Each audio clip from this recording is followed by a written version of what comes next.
Assalamualaikum warahmatullahi wabarakatuh. Pada kesempatan yang berbahagia ini kita akan membacakan atau akan belajar tentang kitab Mutammimah Ajrumiyah. Kitab Mutammimah Ajrumiyah atau Ajrumiyah. Kitab yang sudah dikenal di seluruh pesantren di Indonesia. Semua orang yang pernah mondok pasti sudah tahu kitab Mutammimah, kelanjutan dari kitab Ajrumiyah. Di mana kitab Ajrumiyah itu merupakan dasar dari ilmu nahu karangan Syekh Son Haji rahimahullah. Kemudian kitab Mutammimah itu karangan dari Imam Al-Hittab rahimahullah. Di dalamnya namanya Kawakib karangan Syekh Abdul Bari Al-Ahdal.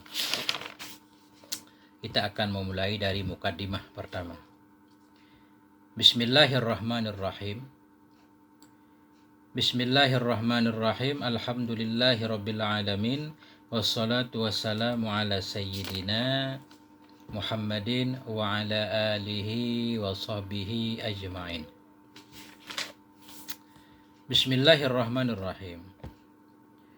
Musannif rahimahullah memulai kitabnya ini dengan membaca Bismillahirrahmanirrahim, karena mengikuti kitab suci Al-Quranul Karim, di mana dalam Al-Quran Allah memulainya dengan Bismillahirrahmanirrahim. Itu yang pertama alasannya, karena mengikuti kitab Al-Quran. Yang kedua alasannya beliau memulai dengan Bismillahirrahmanirrahim karena berdasarkan hadis Nabi. Nabi bersabda, kullu amrin zibalin la yubda'u fihi bismillah fahuwa aqta. Setiap perkara yang baik yang tidak dimulai dengan bismillah itu akta. Akta artinya nakis, kurang, ghairu tam, tidak sempurna. Ya, kurang, tidak sempurna atau sedikit berkahnya. Karena itu beliau memulainya dengan Bismillahirrahmanirrahim. Alhamdulillahirabbil alamin. Bermula segala puji itu milik bagi Rabb atau bagi pemilik semesta alam. Bermula segala puji itu milik bagi Allah. Siapa Allah itu? Rabbil alamin, pemilik semesta alam. Kemudian yang kedua beliau melanjutkan dengan alhamdulillah, juga karena mengikuti Al-Quranul Karim, di mana dalam Al-Quran kalau kita membuka surah Al-Fatihah, pertama bismillah, kemudian langsung alhamdulillah. Yang kedua berdasarkan hadis Nabi, kullu amrin zibalin la yubda'u fihi bilhamdalah bahwa akta, sama. Setiap perkara yang baik yang tidak dimulai dengan alhamdulillah itu akta, nakis, kurang, tidak sempurna atau kurang berkahnya. Karena itu beliau di sini memulai atau menyambung sesudah basmalah langsung dengan alhamdulillah. Jadi alhamdulillahirabbil alamin di sini merupakan penyempurna pertama bagi Ajrumiyah. Ya, karena kitab ini namanya Mutammimah li Ajrumiyah, kitab penyempurna kitab Jarumiyah. Di dalam Jarumiyah di sana nggak ada alhamdulillah. Begitu bismillahirrahmanirrahim langsung al-kalamu huwal lafdu. Ya, jadi di sini ada alhamdulillah. Kenapa dalam Jarumiyah nggak ada alhamdulillah? Ya, mungkin alasannya yang pertama karena Jarumiyah itu kitab pendek, kitab ringkas, yang dibikin ringkas. Karena itu beliau tidak menyebut alhamdulillah, atau bisa jadi beliau melafadzkan alhamdulillah tapi tidak menulisnya. Artinya Syekh Son Haji mengamalkan hadis tersebut dengan lafadznya. Beliau menulis bismillah kemudian melafadzkan alhamdulillah, kemudian langsung menulis al-kalamu huwal lafdu. Karena beliau juga tahu ada hadis kullu amrin dzibalin la yubda'u fihi bilhamdillah bahwa akta, beliau tentu tahu.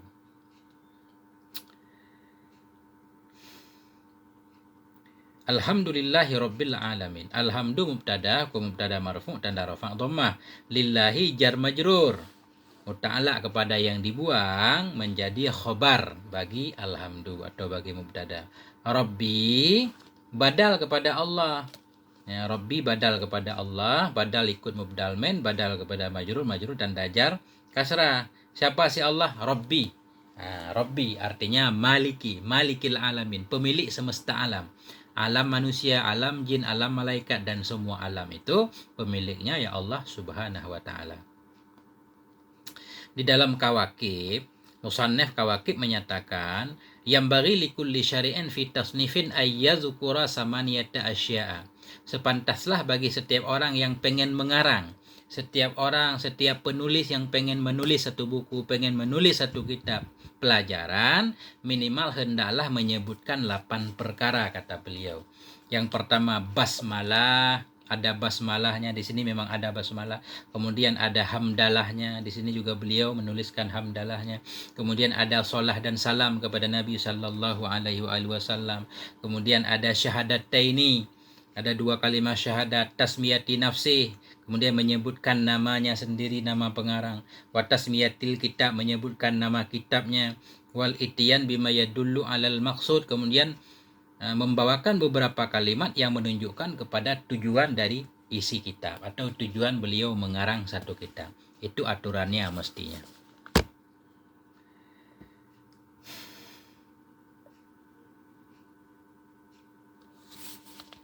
Alhamdulillahi Rabbil Alamin.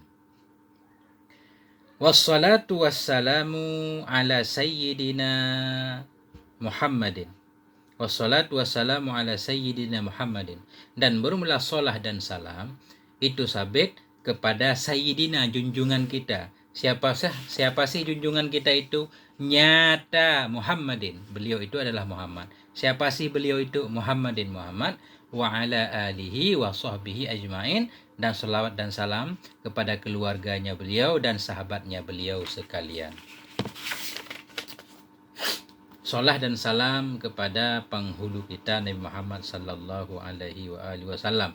Jadi sayyidina itu pemimpin kita, junjungan kita. Kita siapa sih maksudnya di sini? Kita seluruh makhluk, baik manusia, jin, malaikat, ijma, semuanya yang menjadi pemimpinnya yaitu Nabi Muhammad sallallahu alaihi wasallam. Nabi bersabda, "Ana sayyidu waladi Adam wala fakhar." Aku ini pemimpinnya anak manusia, bukan takabur, bukan sombong.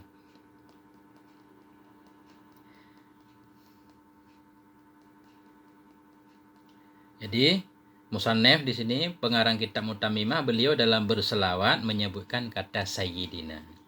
Beliau menganjurkan bahwa hendaklah dalam salawat kita, dimanapun kita berselawat, hendaklah kita tambahkan sayyidina untuk memuliakan Nabi, menunjukkan ketinggian derajat Nabi kita Muhammad sallallahu alaihi wasallam.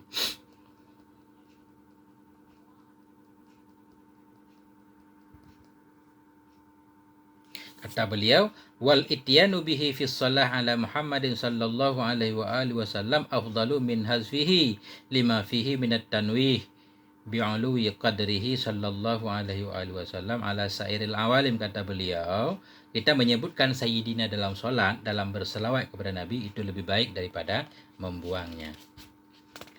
Wassalatu wassalamu ala sayyidina.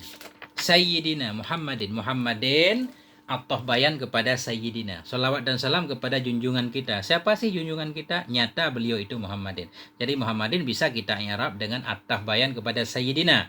Ataf bayan yaitu ataf yang tidak menggunakan huruf ataf. Atau bisa juga Muhammadin ini kita badal kepada sayyidina. Ya, siapa sih sayyidina? Muhammadin. Muhammadin badal kepada sayyidina, hukum badal ikut mubdal men, badal kepada majrur tanda jar kasrah. Jadi Muhammadin.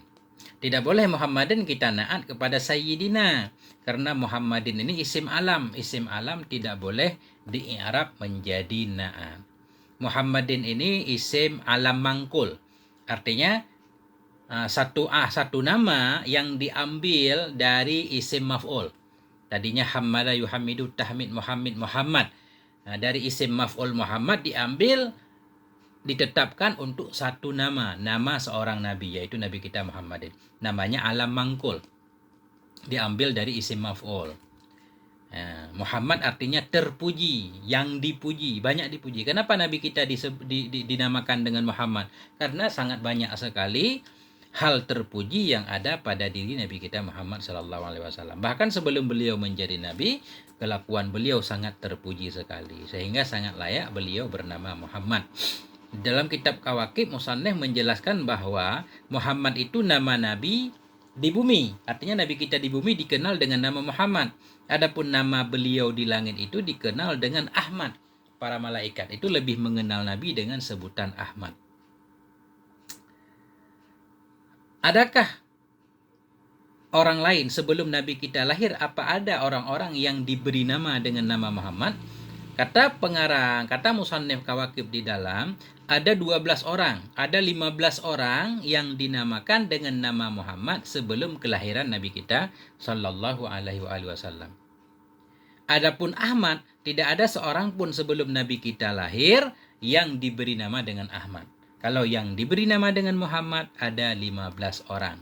Begitu kata Musannif Al-Kawakib Syekh Abdul Bari Al-Ahdal. Wa ala alihi, dan selawat dan salam kepada keluarganya Nabi. Keluarganya Nabi di sini maksudnya aqaribuhul mu'minun min Bani Hashim wa Bani Al-Muttalib wa Bani Abdul Manaf, yaitu semua kerabat-kerabat Nabi yang beriman. Kerabat-kerabat Nabi yang beriman baik dari Bani Hashim, Bani Muttalib dan Bani Abdul Manaf semua masuk dalam kategori alihi, keluarganya Nabi. Al itu asalnya ahlun. Ahlun hanya dirobah menjadi hamzah, kemudian ketemu dua hamzah, hamzah yang kedua dirobah menjadi mat, menjadi alif, jadilah al. Wa ala alihi, dan kepada keluarganya Nabi. Wa sahbihi, dan kepada sahabatnya Nabi. Selawat dan salam kembali kepada sahabatnya Nabi. Sahbi ini ada juga sebahagian yang menulis dengan as-sahabi, dan boleh juga dengan sahabi. Allah wassalatu wassalamu ala sayyidina Muhammadin wa ala alihi wa sahbihi wa ala alihi wa ashabihi wa ala alihi wa sahabihi. Boleh 3 macam.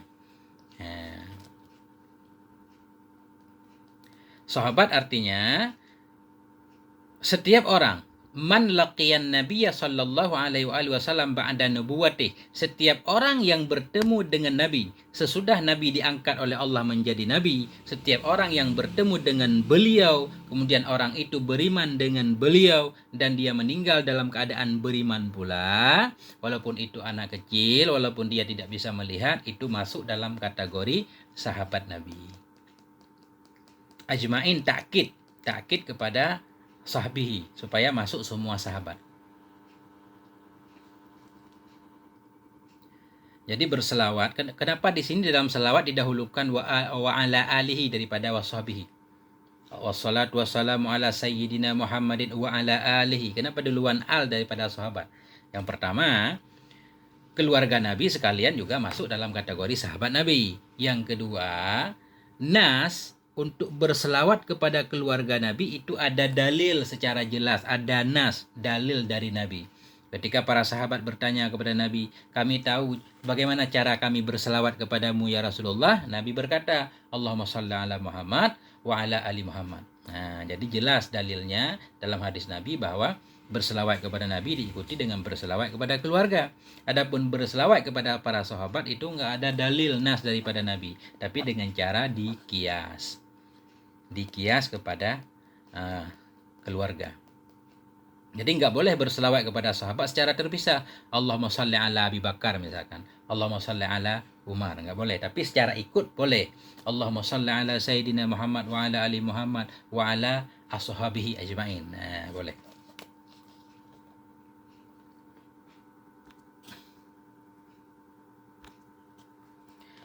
Wa ba'du, fahazihi muqaddimatun fi ilmil arabiyyati mutammimatun limasailil ajrumiyyati takunu wasitatan bainaha wa baina ghairiha minal mutawwalati. Wa ba'du, dan sesudahnya. Wa ba'du, dan sesudahnya. Jadi wa ba'du dan sesudahnya maksudnya sesudahnya basmalah, hamdalah, shalah dan salam. Ba'du dharaf, dia mesti ada mudhaf ilihnya. Ba'du itu dharaf yang mesti ada mudhaf ilihnya. Ketika mudhaf ilihnya dibuang, diniatkan maknanya, maka dia dibina kepada dhammah, asalnya wa ba'dahu. Jadilah wa ba'du. Ya. Wa ba'du, dan sesudahnya. Waw juga ganti dari amma. Amma ba'du asalnya. Amma ba'du fahazihi. Karena itu di fahazihi ada fa-nya, jawab amma yang dibuang, yang sudah diganti dengan waw. Wa ba'du, dan sesudahnya basmalah, hamdalah, shalah dan salam kepada Nabi, fahazihi, maka bermula ini itu muqaddimah fi ilmil arabiyyah, dalam ilmu arabiyah. Mutammimatun, lagi yang menyempurnakan ianya ini muqaddimah limasailil ajurrumiyah, bagi masalah-masalah dalam kitab ajrumiyah. Takunu, yang ada ianya ini muqaddimah itu wasitatan, sebagai perantara, bainaha, antaranya jarumiyah, wa baina ghairiha, dan di antara lainnya jarumiyah, minal mutawwalat, daripada kitab yang panjang-panjang. Jadi beliau menyatakan bahwa ini mukaddimah dalam ilmu bahasa Arab, khususnya ilmu nahu. Nah, penyempurna bagi masalah-masalah jarumiyah. Hal-hal yang kurang sempurna atau yang tidak disebutkan dalam kitab ajrumiyah akan disebutkan di dalam kitab ini. Di mana kitab ini akan menjadi perantara antara jarumiyah dan lainnya jarumiyah dari kitab-kitab yang panjang. Sesudah kita mengkaji jarumiyah, maka kita kaji mutammimah ini. Sesudah kita kaji mutammimah akan sangat membantu dan memudahkan kita untuk bisa melanjutkan kitab-kitab nahu lain yang panjang-panjang, seperti Syarah Ibnu Aqil, Syarah Ibnu Hajib, Mughni Labib, dan seterusnya. Jadi ilmu Arabiyah yang dimaksud di sini yaitu ilmu nahu. Ilmu nahu. Ilmu Arabiyah itu menurut kitab Kawakib ada 12 macam. Ada ilmu lughah, ilmu tasrif, ilmu nahu, ilmu ma'ani, ilmu bayan, ilmu badi', ilmu arud, ilmu kawafi, ilmu kawaninil kitabah, ilmu kawaninil qiraah, ilmu insyair rasail, cara bikin surat, wal khitab, cara bikin khutbah, wa ilmu muhadarah termasuk juga ilmu sejarah. Nah, jadi yang maksud di sini yaitu ilmu Arabiyah, ilmu nahu. Nah, dengan kita bisa ilmu nahu, insya Allah ilmu-ilmu yang lain akan sangat mudah, karena semua ilmu itu butuh kepada ilmu nahu. Karena ilmu mani, ilmu ma'ani, ilmu bayan semuanya menggunakan bahasa Arab. Kalau kita nggak bisa nahu, nggak akan paham tentang bayan, ma'ani, dan seterusnya. Karena itu Imam Suyuti mengatakan, al-ulumu kulluha muftakiratun ilaih. Semua ilmu butuh kepada ilmu nahu. Kalau kita sudah bisa nahu, insya Allah ilmu yang lain akan mudah untuk kita pelajari. Jadi maka ini kalau kita bisa menguasai kitab Mutammimah ini sangat luar biasa. Akan sangat memudahkan kita untuk bisa menguasai kitab-kitab nahu yang lain. Kitab yang panjang-panjang, yang lebar-lebar.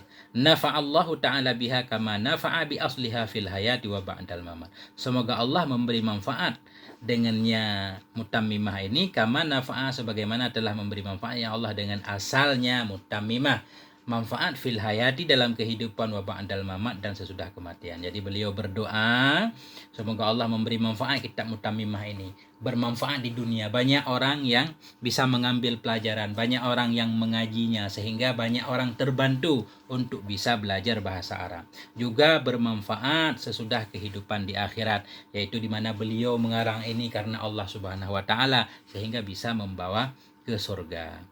Sebagaimana jarumiyah itu sangat banyak manfaatnya. Seluruh pesantren di dunia mungkin mempelajari jarumiyah yang sangat tipis itu, namun manfaatnya sangat nyata dirasakan. Beliau memohon kepada Allah. Nah, kenapa beliau memohon kepada Allah? Innahu qaribun mujibud da'awat. Karena sesungguhnya Allah itu maha dekat. Allah dekat, pengetahuan Allah itu dekat, bukan dekat zatnya. Mujibud da'awat, Allah mengabulkan segala doa. Karena Allah sudah berjanji segala doa akan dikabulkan oleh Allah Subhanahu wa taala. Walaupun masanya tidak harus sesuai dengan yang kita inginkan, tetapi sesuai dengan keinginan Allah Subhanahu wa taala. Mungkin sampai di sini dulu sebagai muqaddimah dari kitab Mutammimah. Insya Allah kajian Mutammimah ini akan berkelanjutan terus-menerus sampai khatam, insya Allah.